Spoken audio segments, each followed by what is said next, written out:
Assalamualaikum warahmatullahi wabarakatuh. Hari ini pertemuan kedua di pembelajaran biologi kelas 12 dan minggu lalu kita sudah belajar tentang pertumbuhan dan perkembangan untuk tumbuhan. Nah, sekedar mengingatkan kemarin ketika kita belajar tentang pertumbuhan dan perkembangan pada tumbuhan, ada faktor internal dan faktor internal yang mempengaruhi pertumbuhan dan perkembangan, ya. Coba diingat-ingat, masih ingat pertumbuhan faktor-faktornya?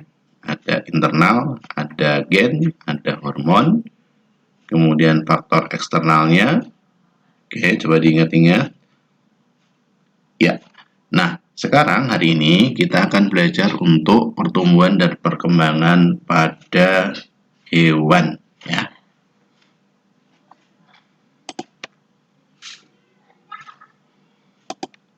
Pertumbuhan dan perkembangan pada hewan itu diawali dari zigot. Masih ingat? Zigot, peleburan antara sel sperma dengan sel ovum, ya. Kemudian sel zigot tadi membelah, kemudian tahapannya menjadi morula, kemudian berkembang lagi menjadi blastula, berkembang lagi menjadi gastrula, berkembang lagi menjadi sel-selnya berdiferensiasi dan membentuk organ atau disebut sebagai organogenesis. Nah, gambarnya, lihat anak-anak, gambarnya kira-kira seperti ini. Dari fertilisasi telur, ya, kemudian menjadi dua sel, ya, jadi membelahnya secara mitosis membentuk dua sel, kemudian 2 jadi 4, 4 jadi 8, 8 jadi 16, dan seterusnya. Nanti kita bahas lagi lebih lanjut pada tahapan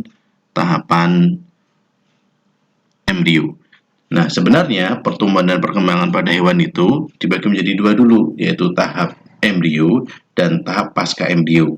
Yang pasca embrio sudah kalian pelajari di materi kelas 11 tentang reproduksi, ya. Jadi waktu itu membahas tentang ciri pertumbuhan yang sudah sudah dewasa itu bagaimana gitu ya, yang sudah siap bereproduksi dan seterusnya.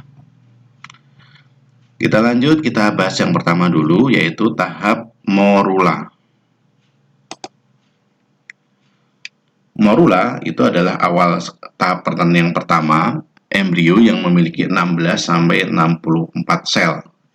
Jadi tadi zigot dari satu sel yang tadi perleburan dari sperma dan ovum, dari satu sel membelah menjadi dua dan seterusnya. Kemudian ini contoh gambarnya, ya, contoh gambarnya untuk morula. Ada kutub fungsional dan ada kutub vegetatif. Nah, kalau di gambar-gambar biasanya mana yang lebih duluan secara membelahnya, secara vertikal atau secara horizontal? Maka yang duluan membelah itu secara vertikal, ya. Satu jadi dua, kemudian masih vertikal lagi jadi 4, kemudian secara horizontal baru membentuk 8 sel. Selanjutnya, tahapan yang kedua adalah blastula. Blastula adalah embrio yang memiliki blastosol. Jadi tadi sel-selnya itu, sel-sel morula itu terus membelah, kemudian ternyata terjadi perbedaan konsentrasi sitoplasma. Sehingga di bagian tertentu, di salah satu ujung itu membentuk rongga. Rongga ini dalam bahasa biologi disebut sebagai blastosol. Maka tahapan ini disebut sebagai blastula. Jadi blastula itu kata dasarnya atau asal katanya dari blastosol. Blastosol itu adalah rongga. Jadi blastula adalah tahap embrio yang terbentuk di mana terbentuknya rongga. Berikutnya, setelah blastula, tahapan yang ketiga adalah gastrula. Pada tahap gastrula ini, dilihat di gambar, ini selnya ini bukan dua sel ya anak-anak, tapi selnya ada banyak karena sudah di zoomnya terlalu zoomnya sedikit sehingga sekat antar selnya udah kelihatan. Tapi secara umum gastrula bentuknya seperti ini. Kemudian ini ada celah. Ya, celah ini melekuk ke dalam atau dalam bahasa yang bahasa ilmiahnya, bahasa biologinya terjadi invaginasi, ya. Jadi melekuknya ke dalam.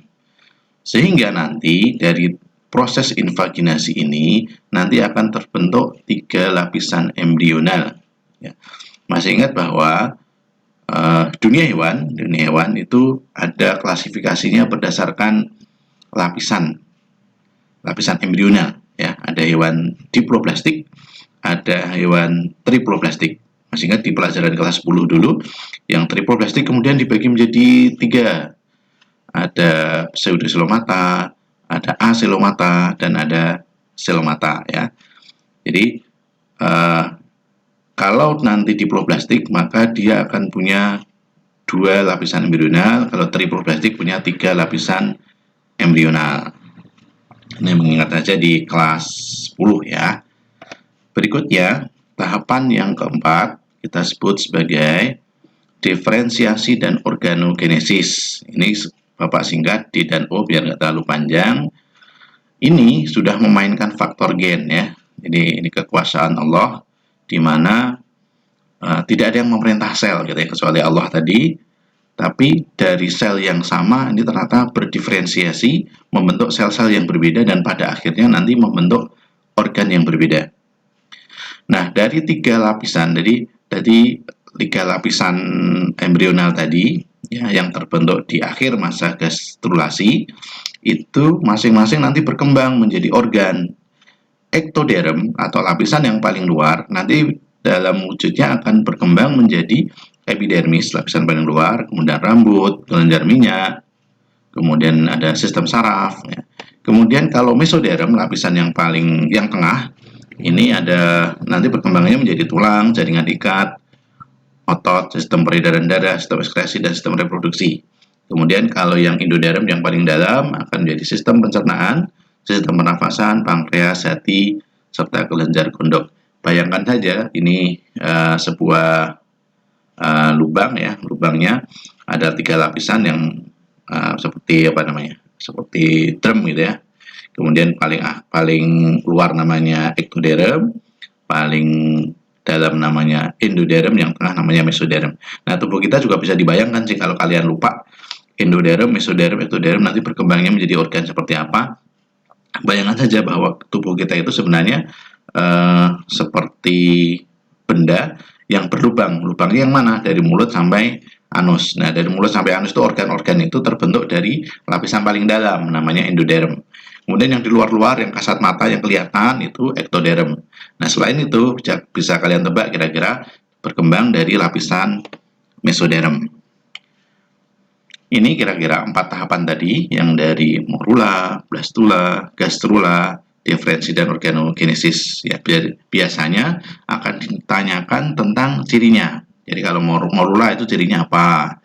Apakah sudah terjadi perbedaan sel? Belum. Karena kalau blastula, tadi kata kuncinya di apa? Ada blastosolnya. Jadi kalau gambar harus ada rongganya. Kemudian kalau gastrula harus terlihat adanya invaginasi.